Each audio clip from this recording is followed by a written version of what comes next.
Hi friends, welcome to Jharkhand education hub. आप लोगों का बहुत बहुत स्वागत करता हूं एक बार फिर से। मैं आपका जीएस एजुकेटर रितेश। आज हम लोग झारखंड के ज्योग्राफी के बारे में जानेंगे।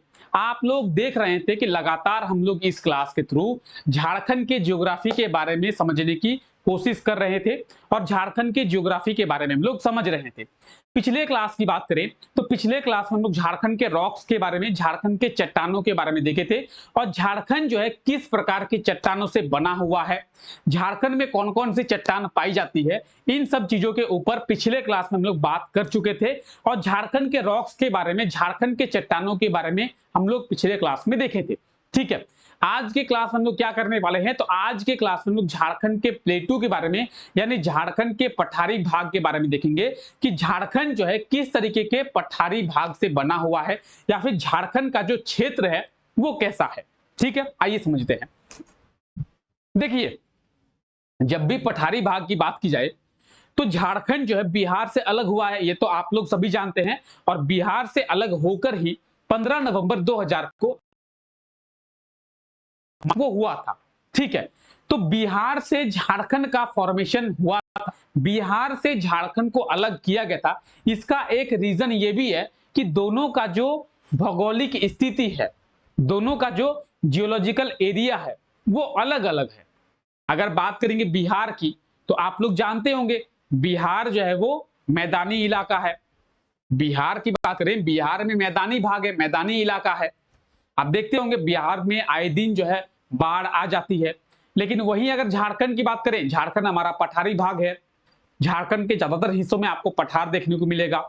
रांची का पठार देखने को मिलेगा, छोटा नागपुर का पठार देखने को मिलेगा, हजारीबाग का पठार देखने को मिलेगा। तो कई सारे पठार है जो झारखंड में आपको देखने को मिलेंगे। ये एक बहुत ही बड़ा रीजन है। कौन सा रीजन है कि झारखंड में बाढ़ जो है नहीं आते हैं। क्यों नहीं आते हैं कि क्योंकि पूरा का पूरा झारखंड जो है वो पठारी भाग में है और पठारी भाग में होने के कारण झारखंड में बाढ़ आने की संभावना जो है वो पूरी तरीके से ना के बराबर होती है। क्यों होती है? क्योंकि झारखंड जो है ऊंचा उठा हुआ है। ठीक है, अब ऊंचा उठा हुआ है, हम लोग आज पढ़ेंगे पठार के बारे में। तो सबसे बड़ा पॉइंट आता है कि सर पठार क्या होता है, क्या होता है पठार, किसे पठार कहते हैं। आप बोले सर रांची के पठार के बारे में आज हम लोग पढ़ेंगे, हजारीबाग के पठार के बारे में आज हम लोग पढ़ेंगे, ठीक है, छोटा नागपुर के पठार के बारे में आज हम लोग पढ़ेंगे। लेकिन ये पठार होता क्या है, ये भी तो एक बड़ा पॉइंट बनता है। जब तक आप पठार क्या होता है ये नहीं समझेंगे तब तक आपको कुछ भी समझ में नहीं आएगा। ठीक है, तो सबसे पहले हमें क्या समझना है, सबसे पहले हमें समझना है कि पठार आखिर होता क्या है। दो चीजें आती है। क्या क्या चीज आती है? पठार जो है मैदानी भागों से जमीन से ऊंचा उठा हुआ रहता है। पठार जो है क्या होता है, जमीन से ऊंचा उठा हुआ रहता है। अब आपके मन में एक डाउट आएगा, आपके मन में एक क्वेश्चन आएगा, सर पर्वत भी तो जमीन से ऊंचा उठा हुआ रहता है, तो क्या पर्वत को हम लोग पठार कह दे? डाउट आना चाहिए भाई, आना चाहिए कि नहीं आना चाहिए कि सर पर्वत जो होते हैं जैसे हिमालय पर्वत, जैसे माउंट एवरेस्ट, कंचनजंगा, काराकोरम, ये सब क्या है? पर्वत है। तो सर पर्वत भी तो जमीन से ऊंचा उठा हुआ रहता है, इस तरीके का होता है ना, पर्वत इस तरीके का ही होता है। तो सर हम लोग पर्वत को भी पठार कह सकते हैं क्या? ये क्वेश्चन आपके मन में आना चाहिए भाई। ठीक है, तो पर्वत को पठार हम लोग नहीं कह सकते हैं। क्यों नहीं कह सकते हैं? पर्वत में और पठार में दो मेजर डिफरेंस है। क्या डिफरेंस है? दोनों में सिमिलरिटी यही है, दोनों में समानता यही है कि दोनों ही चीज जमीन से ऊंचे उठे हुए रहते हैं, मैदानी भागों से ऊंचाई पर रहते हैं। पठार की बात करें और बात करें हम लोग पर्वत की, तो दोनों ही जो समानता है, ये समानता है कि दोनों ही ऊंचाई पर रहते हैं। ठीक है, अब दोनों में अलग अलग क्या है, डिफरेंस क्या है, भिन्नताएं क्या पाई जाती है? तो जो पर्वत है वो पर्वत कहीं पे एक समान नहीं होती है, पर्वत समान नहीं होती है। पर्वत जो है ऊंची नीची ऊंची नीची ऊंची नीची होती है। पर्वत क्या होती है? ऊंची नीची होती है। माउंट एवरेस्ट की बात करें तो वो एक समान है क्या? कंचनजंगा की बात करें वो एक समान है क्या? काराकोरम की बात करें एक समान है क्या? नहीं है। तो सर पठार क्या होता है? पठार बेशक जमीन से ऊंची उठी हुई रहती है, लेकिन पठार जो है एक समान होती है। समतल जमीन से ये ऊंची उठी हुई रहती है, लेकिन ये एक समान होती है। कैसे? जैसे आप अभी जो तस्वीर देख रहे हैं, ये है पठार। अब ये पठार कैसे समझेंगे? तो आप देखेंगे इसके नीचे में आपको देखने को मिलेगा समतल जमीन। क्या देखने को मिलेगा? समतल जमीन। समतल जमीन से ये ऊंचा उठा हुआ है, ठीक है, लेकिन ऊंचा उठा होने के बाद भी ये क्या है? ये समान ही है, ये समान ही है और आप इसमें घर बना सकते हैं, यहां पे रह सकते हैं, लेकिन पर्वत पे आप घर में नहीं बना सकते हैं क्योंकि वो समतल होता ही नहीं है। तो पठार में और पर्वत में एक मेजर डिफरेंस ये है कि पठार जो है वो समतल होता है, इक्वल होता है, और पर्वत जो है वो इक्वल नहीं होता है, समतल नहीं होता है। बेशक दोनों जमीन से ऊंचे उठे हुए रहते हैं, लेकिन पठार जो है समतल है। झारखंड जो है पूरा का पूरा पठारी भाग में ही स्थित है। अब पठारी भाग में स्थित है तो पठार समतल होते हैं, झारखंड भी इसीलिए समतल है और झारखंड में हम लोग निवास कर रहे हैं, ठीक है। अगर ये पर्वत होता तो हमारा घर यहाँ पे नहीं निर्माण होता, ठीक है। तो झारखंड कैसा है? झारखंड जो है पठारी भाग में है और पठार जो है समतल होते हैं। कुछ इस प्रकार का होता है पठार। आई होप सो कि पठार के बारे में आप लोग समझ गए हैं, ठीक है। तो झारखंड के मैप में आप जब देखेंगे, झारखंड के मैप में आपको कई सारे पठार देखने को मिलेंगे। चाहे हम लोग बात करें रांची के पठार की, चाहे हम लोग बात करें हजारीबाग के पठार की, चाहे हम लोग बात करें छोटा नागपुर के पठार की, चाहे हम लोग बात करें कोल्हान के पठार की, तो कई सारे पठार आपको देखने को मिलेंगे। तो आज हम लोग झारखंड के पठार के बारे में ही बात जो है वो करने वाले हैं, ठीक है। अब बात करेंगे हम लोग झारखंड के पठार के बारे में, तो सबसे ये अहम हिस्सा है कि झारखंड के जो धरातलीय स्वरूप है वो छोटा नागपुर के पठार का अहम योगदान है। यानी झारखंड का जो एरिया है लगभग 70% उस एरिया में छोटा नागपुर का पठार पाया जाता है। झारखंड के पूरे एरिया का लगभग 70% एरिया में छोटा नागपुर का पठार पाया जाता है, लगभग 70% में। छोटा नागपुर का जो पठार है वो झारखंड के लिए बहुत इंपॉर्टेंट है। क्यों इंपॉर्टेंट है? आइए सबसे पहले हम लोग छोटा नागपुर के पठार के बारे में समझते हैं। छोटा नागपुर का जो पठार है वो झारखंड के लिए बहुत ही ज्यादा इंपॉर्टेंट इसलिए है कि झारखंड से जो मिनरल्स निकलते हैं, झारखंड से जो मिनरल्स पाए जाते हैं, सबसे ज्यादा मिनरल्स जो है उसी छोटा नागपुर के पठार में पाया जाता है। झारखंड में जो मिनरल्स यानी जो खनिज पाए जाते हैं, सबसे ज्यादा खनिज जो है, सबसे ज्यादा मिनरल्स जो है छोटा नागपुर के पठार से ही पाए जाते हैं। इसीलिए छोटा नागपुर के पठार को रत्न गरबा कहा जाता है। तो अगर आपसे क्वेश्चन पूछा जाए कि रत्न गरबा किसे कहते हैं, तो छोटा नागपुर के पठार को रत्न गरबा कहते हैं। क्या कहते हैं? रत्न गरबा। रत्न गरबा का मतलब है कि गर्भ का मतलब क्या होता है? गर्भ का मतलब होता है पेट। क्या होता है? पेट। रत्न गरबा का मतलब है कि जिसके पेट से रत्न निकले, जिसके पेट से क्या निकले? खनिज निकले। छोटा नागपुर के पठार के पेट में बहुत सारे खनिज पाए जाते हैं, इसीलिए छोटा नागपुर के पठार को रत्न गरबा के नाम से जाना जाता है। ये एक बहुत ही इंपॉर्टेंट पॉइंट है। हो सकता है कि यहाँ पे आपको लिखा हुआ ना मिले, बाकी डिटेल्स आपको हिंदी और इंग्लिश दोनों में मिल जाएगा। पूरा का पूरा कंटेंट आपको हिंदी में भी मिलेगा, इंग्लिश में भी मिलेगा, ठीक है। तो हम लोग बात कर रहे थे किस चीज के बारे में? हम लोग बात कर रहे थे छोटा नागपुर के पठार के बारे में।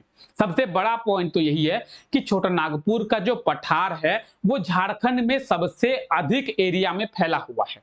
झारखंड का लगभग 70% एरिया पे छोटा नागपुर का पठार ही फैला हुआ है। दूसरा बात, छोटा नागपुर के पठार को रत्न गरबा कहते हैं, ठीक है। रत्न गरबा के नाम से जाना जाता है।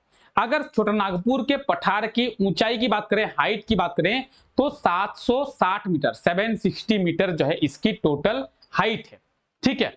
एवरेज हाइट की बात करें, छोटा नागपुर के पठार की औसतन ऊंचाई की बात करेंगे, एवरेज हाइट की बात करेंगे, तो 760 मीटर, 760 मीटर जो है इसका एवरेज हाइट है छोटा नागपुर के पठार की, ठीक है। और इसी छोटा नागपुर के पठार में क्या स्थित है? सम्मेद शिखर। सम्मेद शिखर किसे कहते हैं? पारसनाथ की पहाड़ी, गिरिडीह में है पारसनाथ की पहाड़ी, आप लोगों को पता होना चाहिए। गिरिडीह में जैन धर्म का एक प्रमुख तीर्थ स्थल है जिसे हम लोग पारसनाथ टेम्पल के नाम से जानते हैं, पारसनाथ के मंदिर के रूप में समझते हैं। ये जो पारसनाथ की मंदिर है, ये जैन धर्म का एक प्रमुख तीर्थ स्थल है। हालांकि अभी हम लोग पारसनाथ के मंदिर के बारे में बात नहीं करेंगे, क्योंकि झारखंड के मंदिर के बारे में हम लोग जब पढ़ेंगे उस टाइम पे हम लोग पारसनाथ के मंदिर के बारे में समझेंगे। अभी हम लोग बात कर रहे हैं किस चीज के बारे में? सम्मेद शिखर। तो ये जो पारसनाथ का मंदिर है, पारसनाथ के पहाड़ी में है, और ये जो पारसनाथ की पहाड़ी है, इसे सम्मेद शिखर के नाम से जाना जाता है। किस नाम से जाना जाता है? तो सम्मेद शिखर के नाम से जाना जाता है। सम्मेद शिखर क्या है? एक पहाड़ी है, ठीक है। पूरी पर्वतमाला को सम्मेद शिखर के नाम से जाना जाता है, और उसकी ऊंची चोटी जो है वो पारसनाथ की चोटी है। पारसनाथ की चोटी जो है वो सम्मेद शिखर की ऊंची चोटी है, और सम्मेद शिखर की ही नहीं बल्कि पूरे झारखंड की सबसे ऊंची चोटी है। पूरे झारखंड की सबसे ऊंची चोटी का मतलब क्या है? कि पूरे झारखंड में सबसे ऊंचाई पर वो चोटी ही स्थित है। पूरे झारखंड में सबसे ऊंचाई पर कौन है? तो पारसनाथ की पहाड़ी की ऊंची चोटी जो है पूरे झारखंड में सबसे ऊंचाई पर है। पूरे झारखंड में सबसे ऊंचाई पर है, तो आप बोलेंगे सर उसकी हाइट कितनी है? 1365 मीटर, 1365 मीटर। अगर हम लोग फीट की बात करें 4478 फीट, यानी 4478 फीट, ठीक है। लेकिन आपसे एग्जाम में ज्यादातर मीटर में ही क्वेश्चन पूछा जाएगा। कई बार क्वेश्चन पूछा जा चुका है कि पारसनाथ की पहाड़ी की ऊंचाई कितनी है, या फिर झारखंड की ऊंची चोटी कौन सी है? पारसनाथ की पहाड़ी ऊंचाई कितनी है? 1365 मीटर, 1365। तो पारसनाथ की पहाड़ी की ऊंची चोटी 1365 मीटर। अगर फीट की बात की जाए 4478 फीट। कहां पे है पारसनाथ की पहाड़ी? कहां पे है? गिरिडीह जिले में।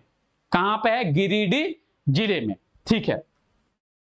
तो छोटा नागपुर के पठार के बारे में बात कर रहे थे, ये आप देख सकते हैं छोटा नागपुर का पठार, और झारखंड में सबसे ज्यादा एरिया में यही फैला हुआ है, छोटा नागपुर का पठार ही फैला हुआ है, ठीक है। और छोटा नागपुर के पठार में ही क्या है? पारसनाथ की पहाड़ी है। आप यहाँ पे देख सकते हैं पारसनाथ की पहाड़ी, ठीक है।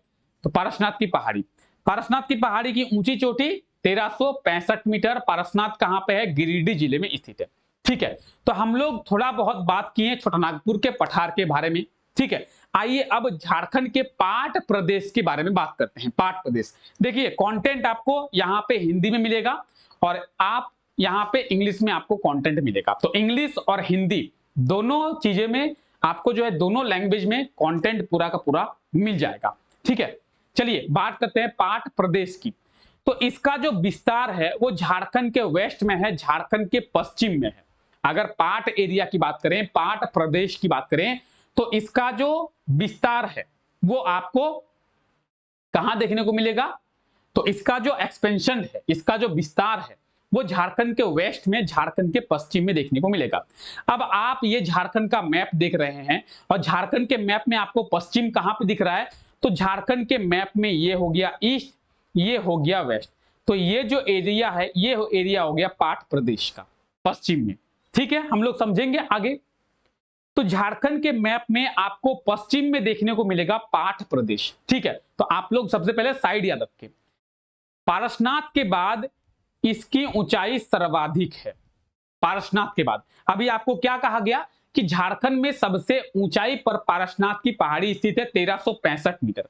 पारसनाथ के बाद यही जो है सबसे ऊंचाई पर स्थित है। इसकी समुद्र तल से औसतन ऊंचाई की बात करेंगे, एवरेज हाइट की बात करेंगे 900 मीटर।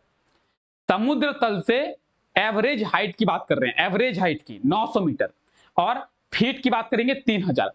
इसके तीन जो है सबसे पठार, बड़े बड़े पठार है। देखिए नेतरहाट, गणेशपुर, जनीरा। अगर नेतरहाट की बात करेंगे तो 1180 मीटर, 1180 मीटर।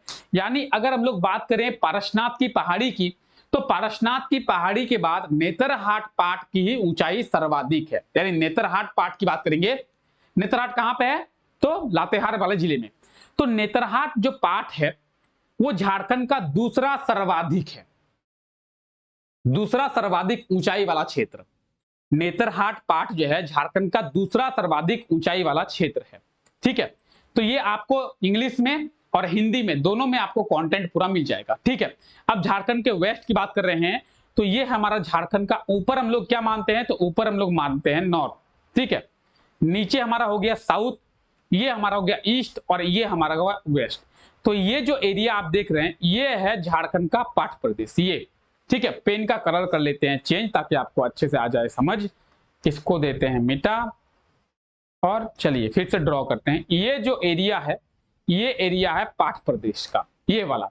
ठीक है, तो वो जो एरिया आपको पाठ प्रदेश का दिख रहा है ये किसका है, तो ये झारखंड के वेस्ट में है। आप फिर से एक मैप देखिए। अब इस मैप में आई होप तो कि आप समझ पा रहे हैं कि झारखंड के मैप में पाठ प्रदेश कहां पे है। ये देखिए झारखंड के मैप में ये है पाठ प्रदेश, ये है। इसी पाठ प्रदेश में नेतरहाट पाठ है, इसी पाठ प्रदेश में नेतरहाट पाठ है जो झारखंड का सबसे दूसरी ऊंचाई वाला स्थान है। पहली तो पारसनाथ की पहाड़ी, दूसरी नेतरहाट पाठ 1180 मीटर, पारसनाथ की पहाड़ी 1365 मीटर, दोनों को याद रखेंगे। ठीक है, तो आई होप तो कि इस मैप के थ्रू आप समझ पा रहे हैं कि पाठ प्रदेश जो है, पाठ क्षेत्र जो है कहां पे है। अगर बात करें झारखंड के जिलों की, लातेहार, लोहरदग्गा और गुमला वाला क्षेत्र है, आप देख सकते हैं, देखिए है ना, लातेहार, लोहरदग्गा और गुमला वाला क्षेत्र ही आपको देखने को मिलेगा। ठीक है, देखिए तो समझ गए पाठ प्रदेश के बारे में हम लोग समझ गए हैं। आइए बात करते हैं हम लोग किसके बारे में, रांची के पठार के बारे में। पाठ प्रदेश के जस्ट बगल में ही आपको रांची का पठार मिलेगा। कहां मिलेगा, देखिए यह है पाठ प्रदेश और इसके जस्ट बगल में ही रांची का पठार आपको देखने को मिलेगा। ठीक है, तो पाठ प्रदेश के जस्ट साइड में ही आपको क्या देखने को मिलेगा, तो आपको देखने को मिलेगा रांची का पठार। ठीक है, क्या देखने को मिलेगा, रांची का पठार। ठीक है, रांची का पठार देखने को मिलेगा। आइए बात करते हैं रांची का पठार। दूसरी चीज आप लोग याद रखेंगे, हम लोग छोटानागपुर के पठार को दो भाग में पढ़ेंगे। एक तो हो गया ऊपरी हजारीबाग का पठार, दूसरा हो गया हमारा निचली हजारीबाग का पठार। ठीक है, चलिए आइए हम लोग बात करते हैं रांची के पठार की।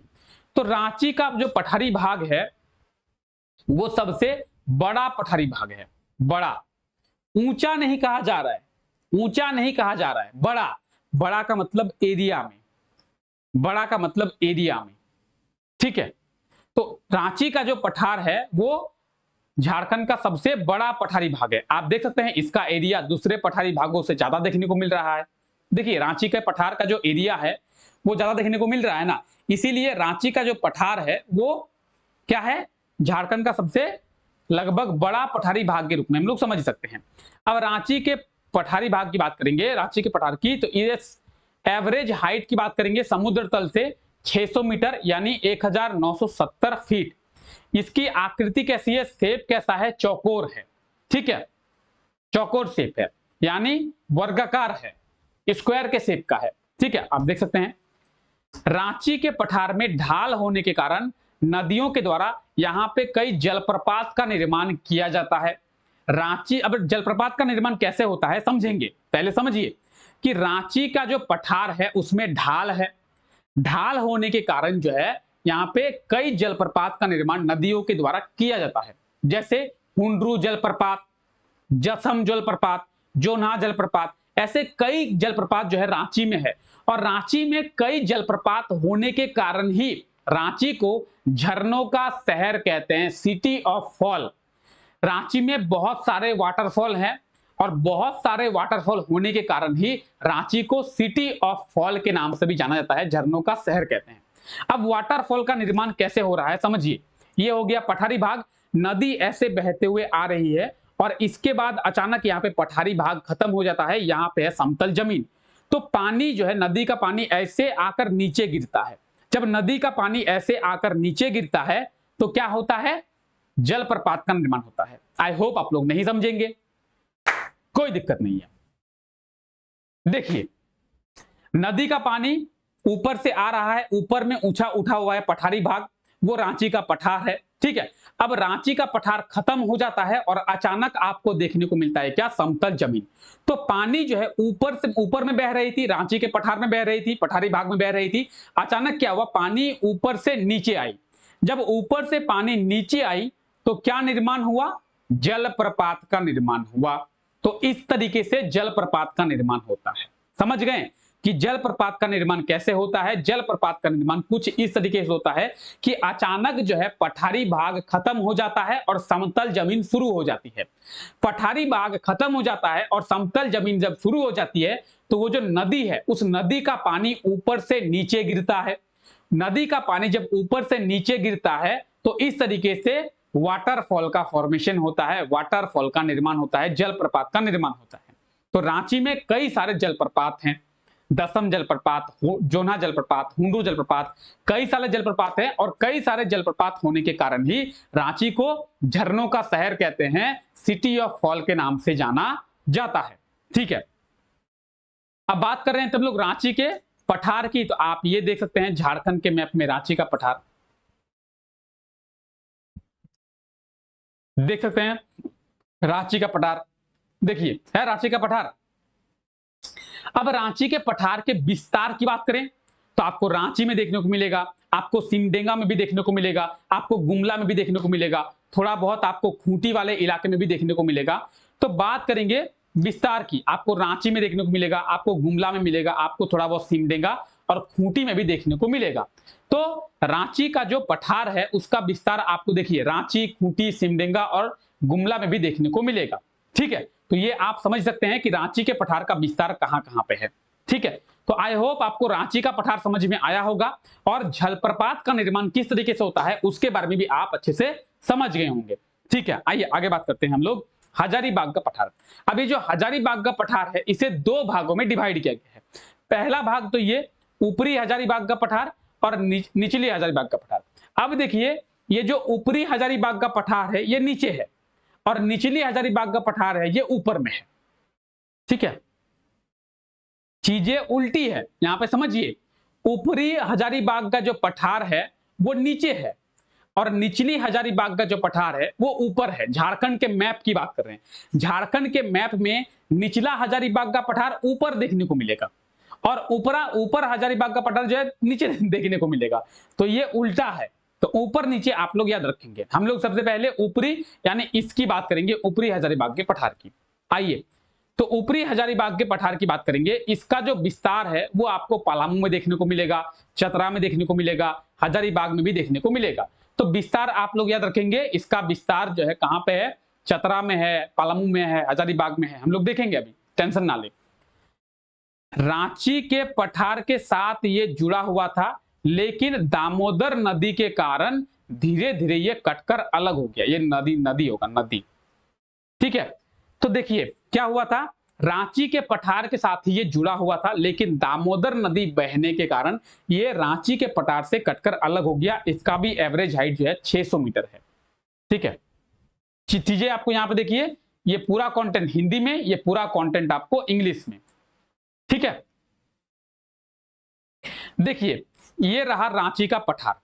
अब देखिए ये है लातेहार, यहां से लातेहार से निकलती है कौन सी नदी, दामोदर नदी। ठीक है, तो दामोदर नदी जब यहां पे निकलती है तो दामोदर नदी के निकलने के कारण ही रांची के पठार से ये जो ऊपर हजारीबाग का पठार है ये कटकर अलग हो गया। तो अगर आपसे बात किया जाए कि रांची के पठार से हजारीबाग के पठार को किसने अलग किया है, तो रांची के पठार से हजारीबाग के पठार को दामोदर नदी ने अलग किया है। दामोदर नदी बहने के कारण ही दोनों पठार जो है कटकर अलग हो गया, बीच में जो है दामोदर नदी बहती है। तो हजारीबाग के पठार के और रांची के पठार के बीच में कौन सी नदी बहती है, तो हजारीबाग के पठार के और रांची के पठार के बीच में दामोदर नदी बहती है, जो कि झारखंड की सबसे बड़ी नदी है, झारखंड की सबसे लंबी नदी है, लातेहार जिले से निकलती है, चुला पानी से। ठीक है, लातेहार जिले के चुला पानी में इसका ओरिजिन पॉइंट है, उद्गम स्थल है। ठीक है, तो पॉइंट यहां पे क्या बना कि हजारीबाग के पठार और रांची के पठार को किसने अलग किया, तो दामोदर नदी ने अलग किया। ठीक है, तो आई होप तो कि आप ऊपरी हजारीबाग का पठार समझ गए होंगे। अब आइए निचली हजारीबाग का पठार समझते हैं, कहां कहां पे है। तो आप देखेंगे, पेन कहां गया, चलिए रहा चतरा में मैप,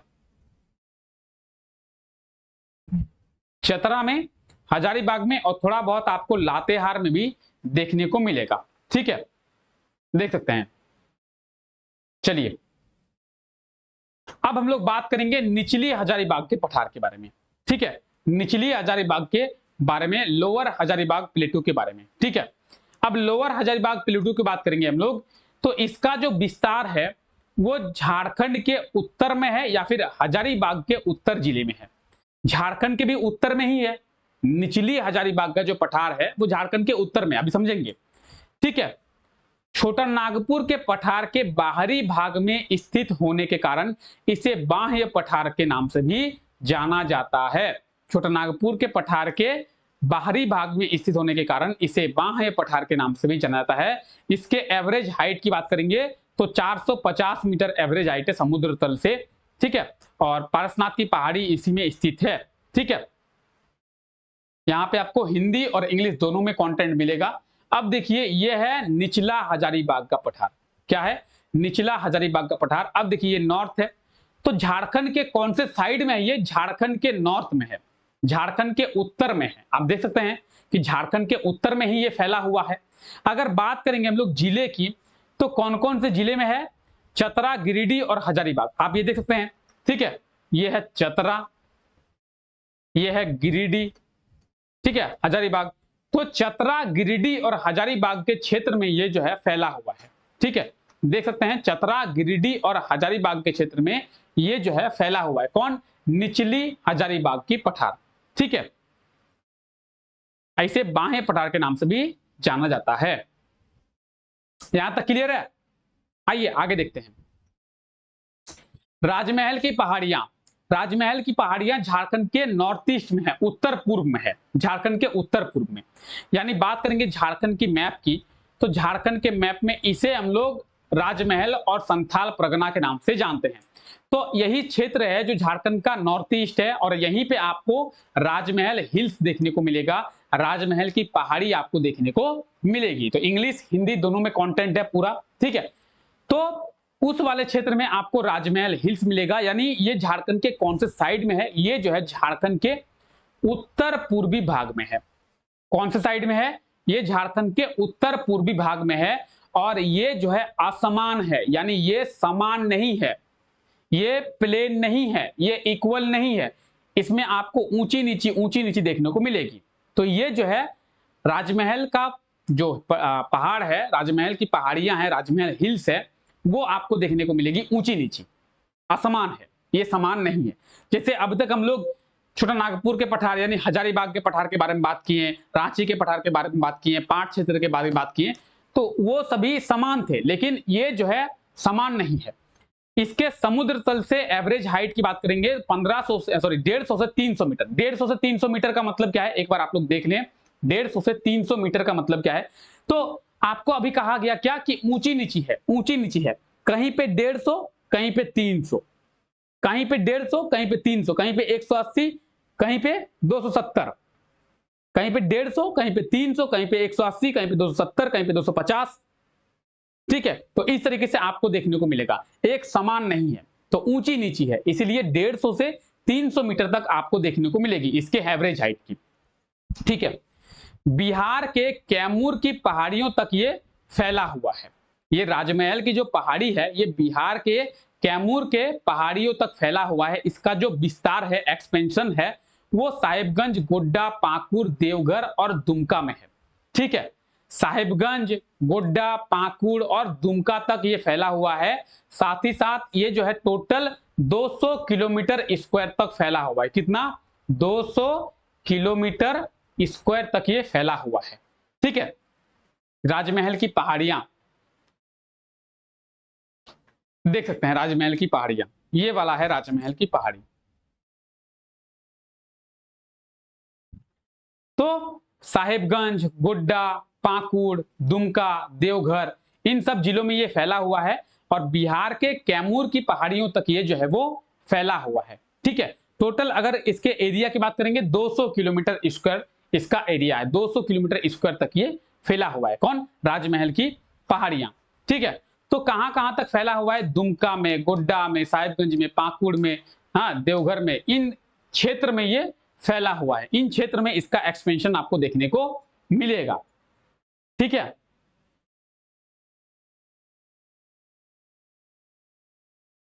अब आइए बात करते हैं। देखिए ये इंपॉर्टेंट पठार हैं।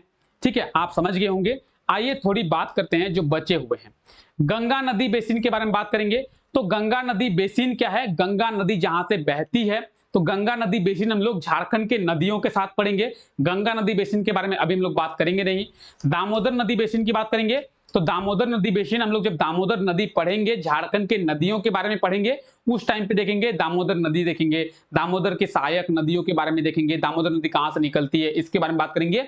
और जब झारखंड की नदियां पढ़ेंगे उस टाइम पे ही हम लोग गंगा नदी के बारे में भी देख लेंगे। ठीक है।